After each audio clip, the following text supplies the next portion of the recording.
صرف ایک ہی وجہ نہیں ہے, کئی وجہ ہے جس کے لیے خواتین کو ایک سے زیادہ شادی کرنے کی ممانعت ہے, الاؤڈ نہیں ہے.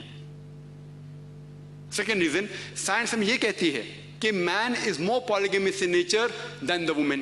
مطلب آدمی فطرت سے اور پالیگیمس ہے as compared to the woman. آدمی فطرت سے وہ اور ایک سے زیادہ شادی کر سکتا ہے بنسبت عورت سے.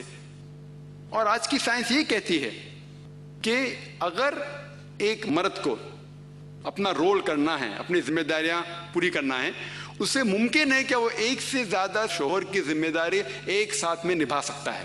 اگر اس کے ایک سے زیادہ بیوی ہیں تو ایک سے زیادہ شوہر کی ذمہ داریاں وہ نبھا سکتا ہے بنسبت ایک عورت, کیونکہ اس کو مینسٹرل سائیکل ہوتے ہیں. There are mental changes going on especially in the menstrual period. جو حیض کی حالت میں جو مینسٹرل چینج ہوتے ہیں, اس سے ممکن ہی نہیں ہے کہ ایک سے زیادہ شوہر کی ذمہ داری وہ جھیل سکیں گے. اور آج سائنس یہ کہتی ہے, میڈیکل سائنس, کہ اگر ایک آدمی ہے اور اس کے کئی بیویاں ہیں اور ماشاءاللہ سب لوگ بھروسے مند ہیں اور اس کے باوجود کچھ پرابلم نہیں ہوئیں گے, لیکن جب ایک عورت ہوتی ہے اور اس کے ایک سے زیادہ شوہر ہے اور سب اگر ایماندار ہے, ایک عورت ہے جس کے ایک سے زیادہ شوہر ہے اور سب ایماندار ہے, آج کی سائنس یہ کہتی ہے اگر عورت کے ایک سے زیادہ ہم بستر ہے تو امیڈیٹلی سیکشولی ٹرانسمیٹڈ ڈیزیز پیدا ہوتے ہیں, وینرل ڈیزیز پیدا ہوتے ہیں. سائنس کہتی ہے جو ایک مرد کے ایک سے زیادہ بیوی ہے تو یہ نہیں ہوتا, یہ سائنس کہتی ہے. تو سائنٹیفکلی بھی a man can have more than one wife but a woman cannot have more than one husband. چھٹا سوال, چھٹی غلط فہمی ہے کہ اسلام خواتین کو اپنے حقوق نہیں دیتا, اسی لیے اسے حجاب میں رکھتا ہے. اسلام ڈیگریڈز دی وومن. اسلام خواتین کے حقوق نہیں دیتا, اسی لیے اسے حجاب میں رکھتا ہے اور اس کے اوپر ظلم کرتا ہے. اس جواب کے پہلے ہم یہ سمجھ لیں کہ تاریخ میں ہم پڑھیں گے خواتین کے ساتھ کیا سلوک کیا گیا ہے, وہ ہم جان لیں, پھر ہم جواب پہ آئیں گے. اگر آپ بیبیلونین کی تاریخ پڑھیں گے, ہسٹری آف بیبیلونین سویلائزیشن, اس میں یہ لکھا ہے کہ جب بھی کوئی مرد قتل کرتا تھا اس کو سزا ملنے کے بدلے اس کی بیوی کو سزا ملتی تھی. اگر آپ گریک سویلائزیشن پڑھیں گے, اس میں ایک خاتون تھی جس کا نام تھا پینڈورا, ایک امیجنری وومن تھی پینڈورا, جو گریک لوگ کہتے تھے اس کے وجہ سے ساری مشکلات جو دنیا میں ہیں وہ اس خاتون کی وجہ سے ہے. ان کا ایک تصور تھا جو غلط تھا. اور اس گریک سیولائزیشن میں خاتون کی عزت ہی نہیں تھی, ویشیا پنا کافی کامن تھا, عام تھا. اگر آپ رومن سیولائزیشن پڑھیں گے, اس کے اندر بھی nudity and prostitution was very common. ننگاپن اور ویشیا پنا بہت عام تھا. خواتین لوگ صرف مزے کے لیے استعمال کیے جاتے تھے اور چھوڑ دیے جاتے تھے. اگر آپ ایجپشین سیولائزیشن پڑھیں گے, اس میں خواتین کو یہ کہا جاتا تھا کہ وہ شیطان کی ایک نشانی ہے. اگر آپ عرب سیولائزیشن پڑھیں گے, قرآن نازل ہونے کے پہلے عربستان میں یہ حال تھا کہ اکثر جب کوئی لڑکی پیدا ہوتی تھی اسے زندہ گاڑ دیا جاتا ہے. الحمدللہ ثم الحمدللہ قرآن نازل ہونے کے بعد یہ جو غلط کام بند ہو گیا. افسوس کی بات ہے کہ اپنے ہندوستان میں اب تک ہے. اسلام ایک وہ مذہب ہے اور محمد صلی اللہ علیہ وسلم وہ شخص ہے جن نے خواتین کا عہدہ اونچا کیا. الحمدللہ انہیں حقوق دیے, انہیں رائٹس دیے, لیکن اس کے ساتھ یہ بھی دکھایا کس طریقے سے حقوق کو قائم رکھے, کس طریقے سے اس عہدے کو قائم رکھے. ایک ہوتا ہے کہ کہنا کیا کرنا, اور کس طریقے سے قائم رکھنا وہ بھی بہت ضروری ہے. تو اسلام نے یہ بتایا کہ جب الحمدللہ خواتین کو اٹھایا گیا ہے اور کلی طور پہ عام طور پہ مرد اور عورت اسلام میں برابر ہیں, کچھ چیز میں مرد کا درجہ اونچا ہے, کچھ چیز میں عورت کا درجہ اونچا ہے, لیکن کلی طور پہ دونوں برابر ہیں. تو جب اسلام نے, قرآن نے عورت کا درجہ اٹھایا, انہیں یہ بھی چیز دکھائی کس طریقے سے اس سٹیٹس کو برقرار رکھے, اس عہدے کو برقرار رکھے. اور اکثر لوگ بات کرتے خواتین کے حجاب کے بارے میں. اللہ سبحانہ و تعالی قرآن مجید میں پہلے مرد کے حجاب کے بارے میں ذکر کرتے پھر عورت کے. اللہ تعالیٰ فرماتے سورہ نور میں سورہ نمبر 24 آیت نمبر 30 میں کہ اے مومن مرد، اے مومن، جب بھی آپ کسی خواتین کو دیکھیں گے تو نظر نیچے کرو. اس کا مطلب جب بھی کوئی مرد خاتون کو دیکھتا ہے اور کچھ بھی غلط خیالات اس کے دل میں آتے ہیں، امیڈیٹلی قرآن کا حکم ہے کہ نظر نیچے کرو. ایک وقت ایک مسلمان ایک لڑکی کو گھور کے دیکھ رہا تھا، تو میں نے اس سے کہا بھائی صاحب آپ کیا کہہ رہے ہیں، یہ حرام ہے. تو اس نے کہا کہ ہمارے محمد صلی اللہ علیہ وسلم نے کہا کہ پہلی نظر معاف ہے، دوسری حرام ہے. میں نے اب تک آدھی نظر بھی پوری نہیں کیا. تو محمد صلی اللہ علیہ وسلم حدیث میں فرماتے ہیں کہ پہلی نظر معاف ہے، دوسری حرام ہے.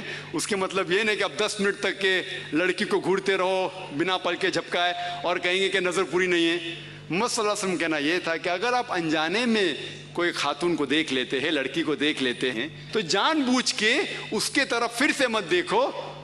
اس کے خوبصورتی کو دیکھنے کے لیے جان بوجھ کے واپس سے مت دیکھو. دوسری آیت قرآن مجید کے اللہ تعالیٰ فرماتے ہیں سورہ نور میں سورہ نمبر 24 آیت نمبر 31 میں کہ اے مومن عورتیں، اے مومنہ، آپ جب بھی کوئی مرد کو دیکھے تو اپنے نظر نیچے کرو اور اپنے سر کے اوپر جو کپڑا ہے یا دوپٹہ ہے اسے اپنی چھاتی کے اوپر ڈھانک لو اور اپنی زینت کسی کو بھی مت دکھاؤ، صرف اپنے شوہر، اپنے بیٹے، اپنے والد اور ایک بڑی فرشت ہے جو محرم جس سے شادی نہیں کر سکتے دیا گیا ہے. عام طور پہ حجاب کے لیے 6 فرائض ہیں، 6 نقطے ہیں، 6 پوائنٹس ہیں. نمبر 1 ایکسٹینٹ اورا، جو مرد کے لیے ہے کم از کم ناس سے لے کے گھٹنے تک، اور خواتین کے لیے پورا جسم ڈھکا رہنا چاہیے. صرف جو دکھ سکتا ہے وہ چہرہ اور ہاتھ. کچھ علماء کہتے ہیں یہ بھی ڈھکا ہونا چاہیے. باقی 5 باتیں خواتین اور مرد کے لیے یکساں ہے. دوسرا پوائنٹ، جو کپڑے وہ پہن رہے ہیں وہ اتنے پتلے نہیں ہونا چاہیے تاکہ کوئی اس کے آر پار دیکھ سکے. تیسرا پوائنٹ، ایسے کپڑے چست کپڑے نہیں ہونا چاہیے جس سے جسم کا ڈھانچہ دکھ سکے. چوتھا پوائنٹ، کپڑے اتنے بھڑکیلے نہیں ہونا چاہیے کہ دوسرے جنس کو متاثر کرے. پانچواں پوائنٹ، کپڑے غیر جنس کے، عورت مرد کے کپڑے نہ پہنے اور مرد عورت کے کپڑے نہ پہنے. اور چھٹا کہ کوئی غیر مسلم کے کپڑے نہ پہنے جو اس کی نشانی ہیں. یہ 6 پوائنٹ ہے حجاب کے، 6 نقطے ہیں، 6 فرائض ہے حجاب کے. اور اللہ سبحانہ وتعالیٰ فرماتے سورہ احزاب میں سورہ نمبر 33 آیت نمبر 59 میں، یا نبی کہہ دو اپنے بیٹیوں سے، اپنے بیویوں سے اور مومنہ سے، مومن خواتین سے، کہ جب بھی وہ باہر جائے تو جلباب پہنے، اپنے آپ پہ اوڑھ لے جلباب، تاکہ لوگ انہیں پہچان سکے اور انہیں پریشان نہ کرے. People will not molest them، کہ لوگ انہیں پہچانے اور ان کی عزت سے نہ کھیلے. مثال کے طور پہ اگر دلی کے سڑک پہ مثال کے طور پہ 2 جڑواں بہن جو بہت خوبصورت ہے، ہو بہو خوبصورت ہے، بہت خوبصورت ہے، 2 جڑواں بہن چل رہے ہیں دلی کے سڑک پہ. ایک جڑواں بہن پہنے ہوئے اسلامک لباس، پورا جسم ڈھکا ہوا ہے، صرف چہرہ اور ہاتھ دکھ رہا ہے. اور دوسری بہن پہنی ہوئی مغربی لباس، منی اسکرٹس یا شارٹ، مغربی لباس تو منی اسکرٹس یا شارٹس جو تن کو کم ڈھک رہا ہے اور دکھا رہا ہے زیادہ. اور دونوں جڑواں بہن اگر دلی کے سڑک کناٹ پلیس اگر وہاں چل رہے ہیں اور سڑک کے کونے پہ کنارے پہ ایک لفنگا ٹھہرا ہوا ہے لڑکی کو چھیڑنے کے لیے، میرا یہ سوال ہے کہ وہ لفنگا کس کو چھیڑے گا؟ وہ بہن کو جو اسلامک لباس پہنی ہوئی ہے، حجاب پہنی ہوئی، کیا وہ بہن جو مغربی لباس پہنی ہوئی کس کو چھیڑے گا؟ جو مغربی لباس پہنا ہوا ہے. قرآن صحیح کہتا ہے کہ حجاب خواتین کو محفوظ رکھتا ہے اور عزت برقرار رکھتا ہے. اور اس کے بعد اسلامی شریعت یہ کہتی ہے کہ اگر کوئی آدمی کسی عورت کا بلاత్కాر کرتا ہے، جبر زنا کرتا ہے، تو اس کے لیے سزائے موت، ڈیتھ پینلٹی. بہت سے غیر مسلم کہیں گے سزائے موت آج کی تاریخ میں 21ویں صدی میں سزائے موت، کتنا بے درد دین ہے یہ اسلام، کتنا ناگوار دین ہے. لیکن میں سوال پوچھا ہوں ہزاروں غیر مسلم سے، اب بھی پوچھ رہا ہوں کہ مثال کے طور پہ خدا نہ کرے کوئی آپ کی ماں یا آپ کی بہن کا بلاత్కాر کرتا ہے، اور وہ بلاత్కాر کرنے والے کو آپ کے سامنے لایا جاتا ہے اور آپ کو جج بنایا جاتا ہے، آپ کیا سزا اسے دیں گے؟ اور 100% مجھے جواب یہ ملا کہ سارے غیر مسلم نے کہا کہ ہم اسے سزائے موت دیں گے. کچھ غیر مسلم نے یہ بھی کہا کہ ہم اسے تڑپا تڑپا کے ماریں گے. تو جب آپ کی کوئی والدہ یا آپ کی بہن کا بلاత్కాر کرتا ہے، آپ کو اس سے سزائے موت دینے کا ہے، دوسری کسی بہن کا بلاత్కాر کرتا ہے، آپ کے سزائے موت غلط ہے. یہ ڈبل سٹینڈرڈز کیوں؟ جو لا ہوتا ہے یہ کیوں ہونا چاہیے؟ اگر آپ جانتے، آج جو لوگ کہتے ہیں امریکہ اتنی ایڈوانسڈ ملک ہے، لوگ اس کی طرف دیکھتے، آپ جانتے وہ ایک ملک ہے جس میں زیادہ بلاత్కాر ہوتے ہیں.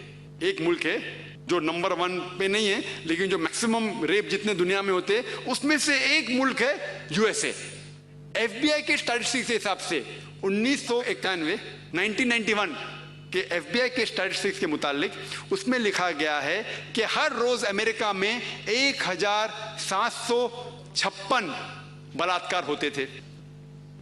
1996 کے اسٹیٹسٹکس کے حساب سے 1996 کے اسٹیٹسٹکس کے حساب سے US crime department of justice وہ کہتی ہے کہ 1996 میں ہر روز آن ایوریج ہر روز 2713 بلاత్కాر ہوتے تھے. 91 میں 1756، 96 میں 2713. امریکن لوگ اور ذرا زیادہ بولڈ ہو گئے اور ہمت والے ہو گئے.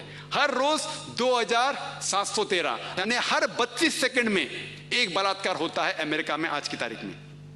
ہم اس آڈیٹوریم میں لگ بھگ 2 گھنٹے سے ہیں. 2 گھنٹے سے جب سے ہم اس آڈیٹوریم میں ہیں 200 بلاత్కాر امریکہ میں ہو بھی چکے ہوں گے.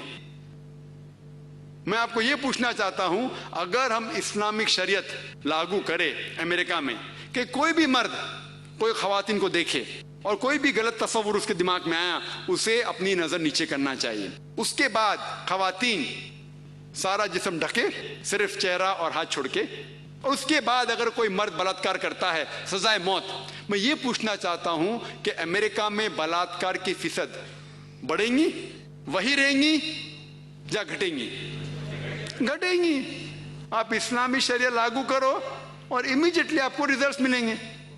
اور جو ایکس ہوم منسٹر تھے ایل کے اڈوانی، ابھی نہیں ہیں، اس دیش کے ہوم منسٹر تھے، ان نے تجویز کی تھی، ان نے کہا تھا گورنمنٹ سے کہ بلاత్కాر کرنے والے کو ڈیتھ پینلٹی ملنی چاہیے. اور میں الحمدللہ انہیں کانگریچولیٹ کیا. ایل کے اڈوانی جو ہوم منسٹر تھے، ابھی نہیں ہیں، ان نے کہا تھا چند سال پہلے کہ بلاత్కాر کرنے والوں کو سزائے موت ہونا چاہیے. اور میں ان کی اس بات پہ سہمت ہوں. باقی بات سے شاید سہمت نہیں ہوں، بٹ اس بات پہ تو سہمت ہوں. اور انشاءاللہ جو اگلے ہوم منسٹر آئیں گے وہ یہ کہیں گے کہ خواتین کو حجاب بھی پہننا پڑے گا انشاءاللہ. وقت کی کمی ہونے کی وجہ سے سارے سوالات کا جواب دینا مشکل ہے، کچھ چند 2-3 اور دوں گا. کئی غیر مسلم، خصوصاً ہمارے جو ہندو دوست تھے، وہ کہتے کہ اسلام بڑا بے درد مذہب ہے کیونکہ وہ گوشت کھانے کی اجازت دیتا ہے، اس لیے بے درد ہے. ایک جانور کے جان لینا کتنا بے درد ہے، گوشت کھانے کی اجازت دیتا ہے اس لیے بے درد ہے. پہلے میں یہ کہنا چاہتا ہوں کہ ایک مسلمان شدھ شاکاہاری ہو کے، پیور ویجیٹیرین ہو کے بھی اچھا مسلمان ہو سکتا ہے. گوشت کھانا ہمارے لیے فرض نہیں ہے. قرآن میں یا حدیث میں کہیں لکھا نہیں کہ گوشت کھانا فرض ہے. ایک مسلمان اچھا مسلمان شدھ شاکاہاری ہو کے، پیور ویجیٹیرین ہو کے بھی ہو سکتا ہے. لیکن اللہ تعالیٰ فرماتے ہیں سورہ مائدہ میں سورہ نمبر 5 آیت نمبر 1 میں کہ ہم نے آپ کو کھانے کے لیے سارے جانور جس کے 4 پیر ہے اس کی اجازت دی ہے، صرف جس کی ممانعت ہے. We have agreed that you can eat any four-footed animal with the exception named.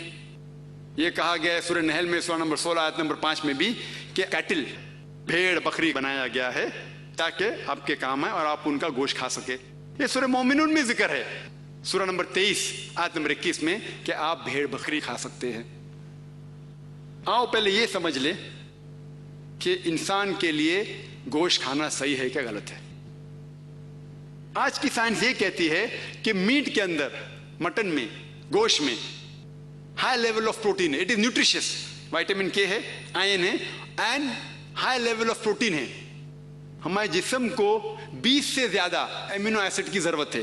اس میں سے 8 قسم کے امینو ایسڈ جسم میں بنائے نہیں جاتے، تو وہ 8 امینو ایسڈ ہمیں کھانے میں لینا ضروری ہے. کوئی بھی ویجیٹیرین فوڈ، کوئی بھی شاکاہاری کھانے میں یہ 8 امینو ایسڈ ایک ساتھ ہے ہی نہیں. لیکن گوشت میں، مچھی میں یہ 8 امینو ایسڈ ایک ساتھ ہے.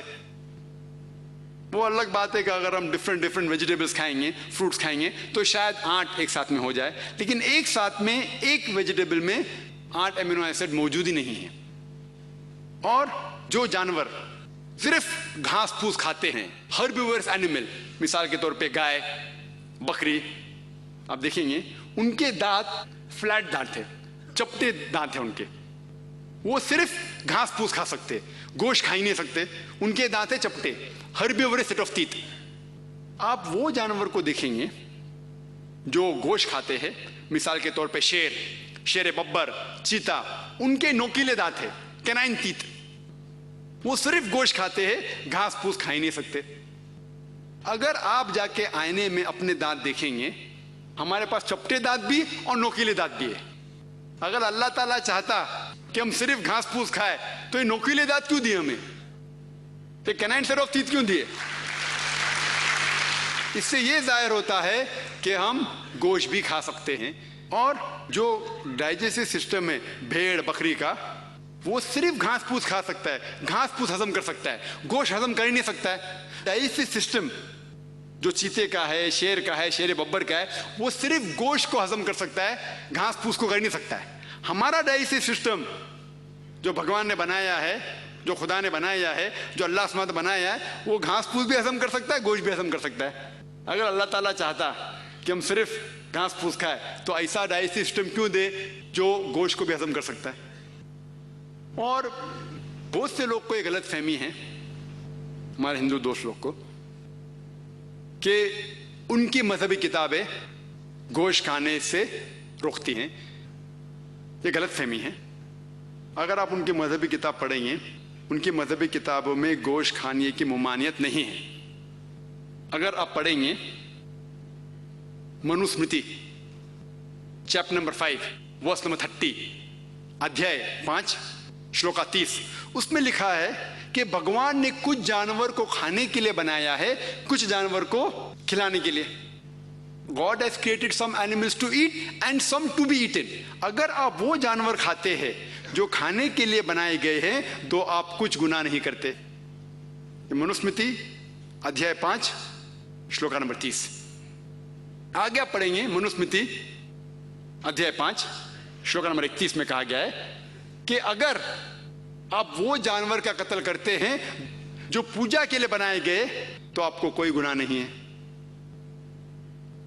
منوسمرتی ادھیائے 5 چیپٹر 5 ورس نمبر 39 and 40 39 اور 40، اس میں لکھا گیا ہے کہ اگر آپ سیکریفائز میں گوشت کھاتے ہیں، پوجا کے لیے گوشت کھاتے ہیں تو کوئی گناہ نہیں کر رہے. اور کئی ایسے حوالے ہیں رگ ویدا میں جہاں لکھا ہوا ہے کہ آپ بھینس کھا سکتے. کتنے حوالے ہیں رگ ویدا جلد نمبر 10. اور اگر آپ مہا بھارت پڑھیں گے انوشاسن پرو ادھیائے نمبر 88 جس کا ذکر منوسمرتی میں بھی ہے، بھیشم سے پوچھا جاتا ہے، یدھشٹر سب سے بڑے بھائی ہے، وہ بھیشم سے پوچھتے ہیں کہ یگنا میں